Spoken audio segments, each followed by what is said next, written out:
Com os Estados Unidos fora da COP30 e o governo Trump promovendo cortes nos incentivos às energias renováveis, cresce a preocupação com o impacto global dessa decisão. Dados mostram que, mesmo com os investimentos dos últimos anos, os Estados Unidos representam apenas 11% da geração mundial de energia renovável, muito atrás da China, que já concentra 34% e está entre os países que dominam tecnologias como painéis solares, turbinas eólicas. Para a gente entender o que está em jogo, conversamos com o professor Pedro Cortes, analista de clima e meio ambiente da CNN Brasil, no nosso quadro CNN Terra. Professor, boa noite. O que os dados mostram sobre a diferença entre China e Estados Unidos na questão de geração renovável de energia?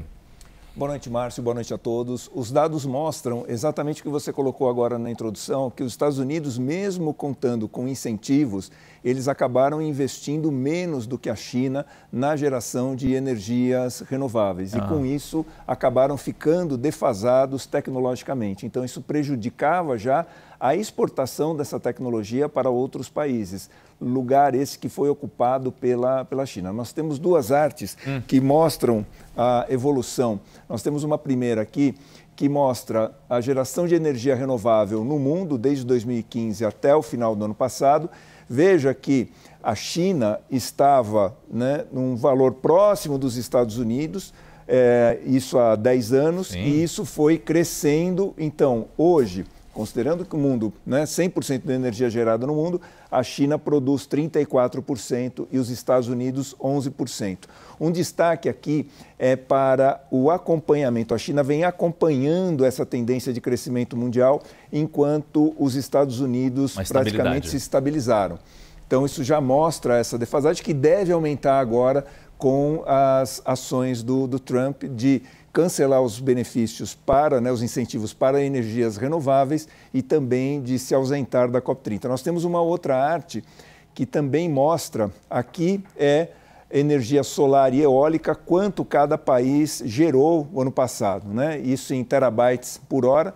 Veja que a China, que é o gráfico em azul, ela gerou mais do dobro de energia a partir de fontes eólicas e solares do que os Estados Unidos. Quer dizer, olha, interessante que no ano 2000, os dois países estavam praticamente iguais, foram se desenvolvendo, inclusive os Estados Unidos chegou a um ponto ali, final da primeira década, que ultrapassa a China, mas depois, a partir de 2015, 2016, a China apresenta um crescimento substancial. Porque aqui a gente está falando de geração de energia, e para gerar energia tem que ter mais painéis, Exatamente. Mais turbinas eólicas, o que é tudo fabricado na China.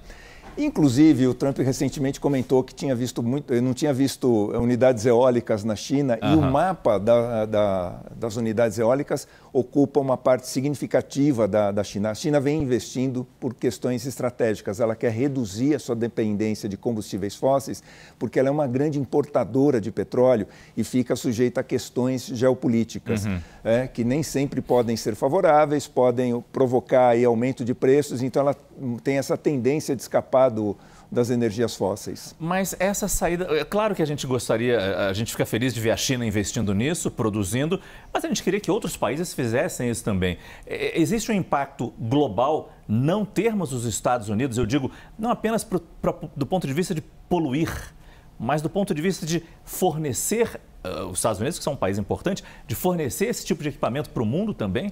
Veja, Márcio, a partir do momento em que a gente tem uma competição de fato, isso vai beneficiar os consumidores. Sim. Então, se a China fica com esse praticamente monopólio, principalmente na parte de energia fotovoltaica, das placas solares, isso acaba gerando uma dependência grande da China. Então, essa concorrência seria muito benéfica. Na energia eólica, nós contamos com a concorrência nós temos a opção de tecnologia desenvolvida na Alemanha, países nórdicos. Então, é um pouco mais diversificado. A China tem uma participação importante, mas não tão grande quanto na energia solar. A participação dos Estados Unidos poderia ser muito importante, e, infelizmente, ela tende a diminuir com essas ações do Trump. Mas é interessante como a gente não pode generalizar o que acontece nos Estados Unidos particularmente. Por exemplo, o estado do Texas, um dos maiores produtores de petróleo do mundo, é também agora um dos maiores investidores de energia limpa, né? Energia renovável. Exatamente, porque ele tem uma incidência solar muito grande, então o uso de painéis solares e mesmo de unidades eólicas é favorecido pelas circunstâncias geográficas do estado. Mas aí isso me puxa a pergunta, os governadores americanos ainda podem participar e fazer a diferença no momento em que Trump não quer ir à COP30, não vai mandar representante federal para a COP30, mas os governadores americanos podem cobrir esse buraco, por exemplo, mostrando as suas ações pelo planeta? Eles podem com delegações estaduais, mas veja, uma articulação em prol da energia limpa no país, ela precisa da participação do governo central. Uhum. Então, os governos estaduais têm uma importância, mas isso acaba sendo menor do que uma articulação a partir do governo central como um todo. Agora, professor, nós temos aqui outra informação importante. Delegações de mais de 100 países se encontram em Genebra neste momento para retomar as negociações de um acordo global para reduzir a poluição de plástico. O plano é acabar com esse problema até 2040. Podemos ficar otimistas? Devemos, Márcio. Eu sou sempre um otimista em relação a essas reuniões. Não necessariamente que a gente vai conseguir um grande acordo, mas essas iniciativas elas são muito importantes e isso já é o tema do próximo CNN Terra da quinta-feira, porque a reunião começou hoje. Isso. Já estou em contato com membros da delegação brasileira e vou pegar essas informações e passar depois de amanhã para todos nós. Até para ver como essas conversas vão evoluir. Exatamente.